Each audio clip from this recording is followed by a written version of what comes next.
Hello नमस्कार दोस्तों, मैं हूं पुरुषोत्तम और आज का सेशन में डिस्कस करेंगे। आज बहुत इंटरेस्टिंग है।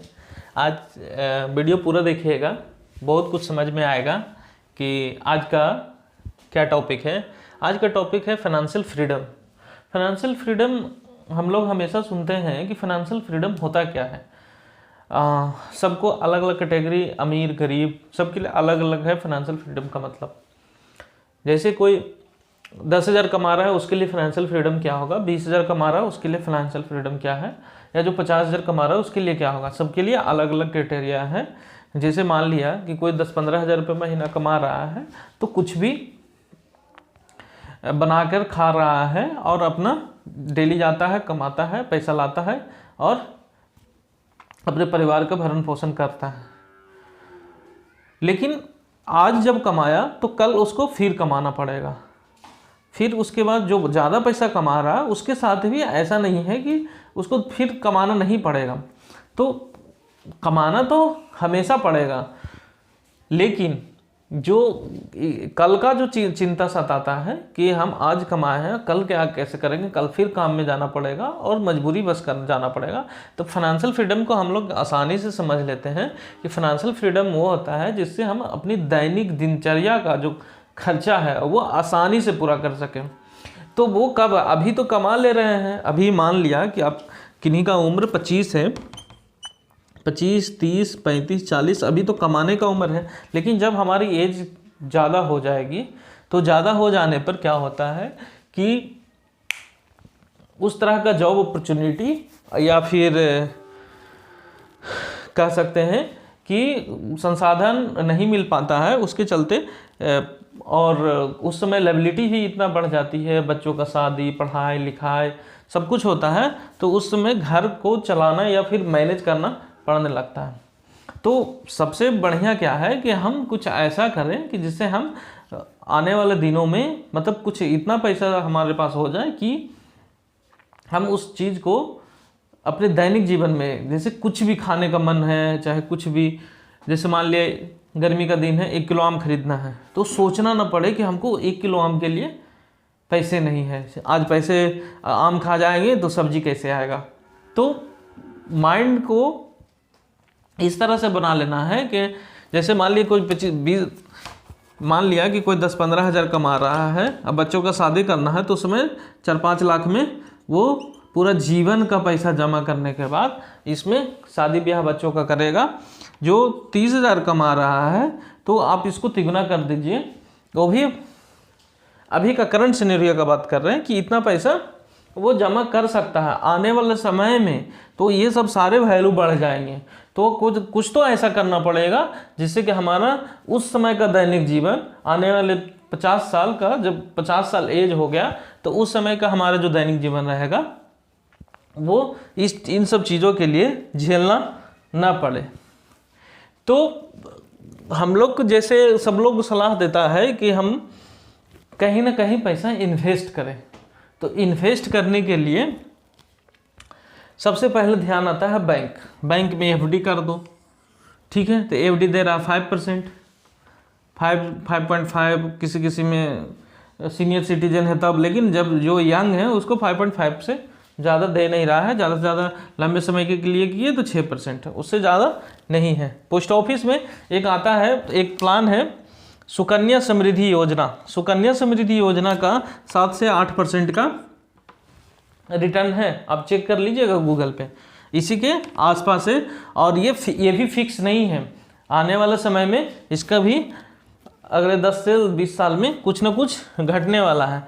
तो ऐसा क्या करें कि कहाँ पैसा जमा करें कि हमारा ये फाइनेंशियल फ्रीडम पालें। क्या जब 40 से 45 साल के हो गए, 50 साल के हो गए, अभी 30 साल का एज है, 50 साल का हो गया, तो उस समय कुछ पैसा हमारे पास रहे कि हमको कष्ट में या चाहे किसी के प्रेशर में काम करने का नौबत नहीं आए। तो भाई साहब ऐसा समझना पड़ेगा हमको कि म्यूचुअल फंड जो है, म्यूचुअल फंड एक पेड़ की तरह है। पेड़ मतलब पौधा के बीज हैं, एक बीज डाले, धीरे धीरे उसमें पानी डालते रहे, या तो SIP के थ्रू या टॉपअप के थ्रू। टॉपअप कहने का मतलब कुछ पैसा, जैसे SIP कर रहे हैं 1,000 रुपये का, और करते करते बीच में कभी ऐसा हुआ कि चलो भाई हमारे पास 4-5 हज़ार रुपये ज़्यादा बच गया कहने का मतलब कम खर्च हुआ, मतलब इस साल कम खर्च हुआ, 5,000 रुपये हमारे पास एक्स्ट्रा है, चलो इसमें डाल देते हैं। तो इसमें धीरे धीरे डालते रहे तो ये धीरे धीरे पेड़ बड़ा हो जाएगा। और जब आपका एज 50 साल 60 साल तक का रहेगा तो उस समय से फल देना चालू करेगा। अब आप पेड़ को काटने की आवश्यकता नहीं है, फल तोड़िए खाइए, फल तोड़िए खाइए, कोई दिक्कत नहीं है। तो हम एक डेटा आपको दिखाएंगे स्मॉल कैप में जो 15 साल का है, पिछला 15 साल का है। 2009 में किसी ने 2009 से स्टार्ट किया था 2,000 रुपये पर मंथ जमा करने का, और अभी तक का डेटा है कि 2,000 रुपये पर मंथ करके, मतलब 2,000 कोई भी 15,000 10,000 15,000 रुपया किसी तरह काट के 2,000 रुपया यदि म्यूचुअल फंड में पैसा जमा किया है, 2,000 रुपये पर मंथ SIP करते रहा, अब बीच में कुछ भी पैसा नहीं डाला है, तो उसका क्या वैल्यू है हम आपको बताते हैं। मात्र 15, मान लीजिए कि 30 साल का एज था, 15 साल 45 साल में उसके पास ये जो सिर्फ 2,000 रुपया है, एकदम खा पी के बचा के जो थोड़ा सा दम वैल्यू है वो वही जमा करना है। तो हमारे पास फंड है DSP स्मॉल कैप फंड में क्या हुआ है कि 3,60,000 जमा किया, मात्र 3,02,000 रुपये के हिसाब से 2,000 पर मंथ जमा कर रहा था। जमा करते करते 3,60,000 इसने जमा कर दिया 15 साल में, और इसका वैल्यू 20% के हिसाब से 20 लाख बन गया है। अब सोचिए कि 2,000 रुपये जमा कर रहा है, छोटा सा अमाउंट है, कम पैसा कमाने वाला आदमी का वैल्यू उस समय, सब कुछ अपना जीवन भी चल रहा है 15 साल तक, अब मात्र 45 साल का एज तक का इसके पास 20 लाख रुपया एक नंबर का पैसा पड़ा हुआ है। और फ्रैंकलिन ने यही 3,60,000 का वैल्यू 19 लाख बनाया है 20% के हिसाब से। अब बताइए ये बैंक कभी देगा, FD कभी देगा, पोस्ट ऑफिस कभी देगा, कभी नहीं। और एक और है इंश्योरेंस कंपनी हमेशा बोलता है कि भैया इतना पैसा जमा कीजिए प्रीमियम और हम आपको इतना गारंटी देंगे। तो गारंटी क्यों नहीं देगा भाई, गारंटी तो देगा ही, वो ले रहा है इधर से 20%। ये भी जो वैल्यू है मान लीजिए कि 20 नहीं 15 देगा, 15 देगा तो 15 का वो आपको दे रहा है 7%। अब वो आपको 7% क्यों नहीं देगा गारंटी, ये पैसा कितना भी कम होगा तो हमारा जो आपको गारंटी करके लिख के देता है उससे ज़्यादा ही रहेगा। तो फ्रैंकलिन ने 19 लाख रुपए बनाया है, क्वांट ने 18 लाख, कोटक ने 17,83,000 और HDFC ने 17 लाख। अब 2,000 छोटा सा वैल्यू, यदि हम पर मंथ SIP के थ्रू हम पैसा जमा करते रहते हैं तो ये पैसा बना हुआ बन जाएगा, ठीक है। थोड़ा बहुत फ्लैक्चुएशन हो सकता है, यही तो है म्यूचुअल फंड में हमेशा से बोला गया है पैसा डूब जाता है, डूबता उगता नहीं है, सिर्फ मार्केट डाउन होता है। हो सकता है कि आप जिस समय निकाल रहे हो उस समय थोड़ा मार्केट डाउन है तो आपका जो पैसा का वैल्यू है मार्केट डाउन दिखे, लेकिन लंबे समय में आपको डाउन नहीं दिखेगा, आपके पैसे का वैल्यू ज़्यादा ही रहेगा। हाँ, पूरा अप पे लाइफ टाइम हाई करने का मतलब कि जो 1 रुपये से शुरू हुआ था 100 रुपये तक गया, अब इससे मतलब मैक्सिमम वैल्यू यही है, इससे नीचे नहीं आया है, मतलब 99 नहीं आया है, तो इसी को बोलते हैं लाइफ टाइम हाई बोलते हैं। तो इतना जो आपको बना के दे रहा है म्यूचुअल फंड पैसा और कहीं नहीं देगा, तो मतलब जितना कुछ भी मत सोचिए, म्यूचुअल फंड में पैसा आंख बंद करके आपको शुरू कर देना चाहिए, जिससे कि हम जो जिस हिसाब से पैसा कमाते हैं उस हिसाब से, कोई 500 रुपये से शुरू कर सकते हैं, कोई 1,000 से कर सकते हैं, 1,500, 2,000, 5,000, 10,000, जो इच्छा है जिस हिसाब से आपका इनकम है शुरू कर दीजिए। पेड़ लगाइए, पौधा लगाना, बीज डाल दीजिए, धीरे धीरे वो पैसा ग्रो होते रहेगा।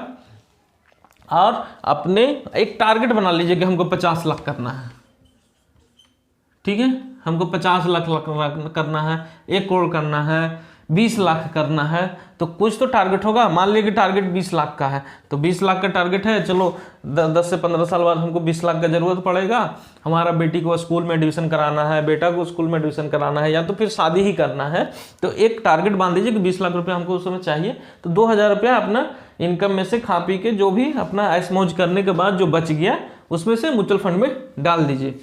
और ये सिर्फ 15 साल है, मान लिया कि आपका एज कम है, 25 साल है, तो ये तो ड्यूरेशन बढ़ जाएगा, 15 से 20 साल हो जाएगा, तो 5 साल का और रिटर्न बढ़ जाएगा। तो इसके अलावा भैया कहीं भी आपका रिटर्न नहीं मिलने वाला है, आप कितना भी रिसर्च कर लीजिए। और इंश्योरेंस का हमेशा ध्यान रखता है कि हमारे जानने वाले इंश्योरेंस करने के लिए बोल रहे हैं, इंश्योरेंस में हमको गारंटी दे रहा है, गारंटी कहीं नहीं है। और यदि आप सबको यदि लगता है कि इंश्योरेंस हमको कराना चाहिए, कि इंश्योरेंस में है, तो एक बार ऑफिस में चल जाइए, इंश्योरेंस ऑफिस में 1 घंटा जाइए और बैठ के चले आइए, फिर आपकी इच्छा इंश्योरेंस कराने की भी नहीं होगी। ज़मीन की रही बात कि ज़मीन में पैसा लगा देंगे तो ज़मीन बहुत बढ़ जाएगा, तो आप 20 लाख यदि ज़मीन 2-2 हज़ार रुपया करके कौन लेगा आपको? कोई नहीं लेगा। मतलब ज़मीन खरीदने के लिए आपको बड़ा अमाउंट देना पड़ेगा, छोटा अमाउंट से संभव नहीं है। यदि देते भी हैं तो किसको दीजिएगा? पता चला कि ये जमा करते करते 20 साल तक कौन लेगा? 20 साल तक कोई लेने वाला नहीं है। रही बात सोना का, सोना भी एक एसेट्स क्लास है कि जिसमें हम सोना में भी पैसा लगाएंगे। तो सोना में क्या है? सोना में भी बहुत सारा झोल है। पता चला आप गए सोना खरीदने, सोना में मेकिंग चार्ज, जब बेचने गए तो बोलेगा मेकिंग चार्ज का पैसा तो देंगे ही नहीं, आपका सोना का भी सिर्फ सोना का ही देंगे। तो हम लोग के पास सोना उतना ही होना चाहिए जितना हम पहने, या हमारी महिलाएं, हमारे घर की औरतें को पास सोना उतना ही होना चाहिए जितना सिर्फ पहना जा सके। जमा करने और इन्वेस्टमेंट के पर्पज़ से यदि हम लोग सोना में भी इन्वेस्ट करते हैं तो वो भी हमारे लिए बेवकूफ़ी की बात है। और हमारी जानकारी आपको कैसी लगी? इन सब बातों पर यदि आपके मन में भी कोई विचार है तो हमारे कमेंट बॉक्स में कमेंट कीजिए। यदि जानकारी अच्छी लगी भाई साहब तो अपने दोस्तों के साथ शेयर कीजिए, हमारे चैनल को सब्सक्राइब कीजिए, और हमको प्रोत्साहन मिलता है कि हम नई तरह से आपको जानकारी देते रहें। बहुत बहुत धन्यवाद।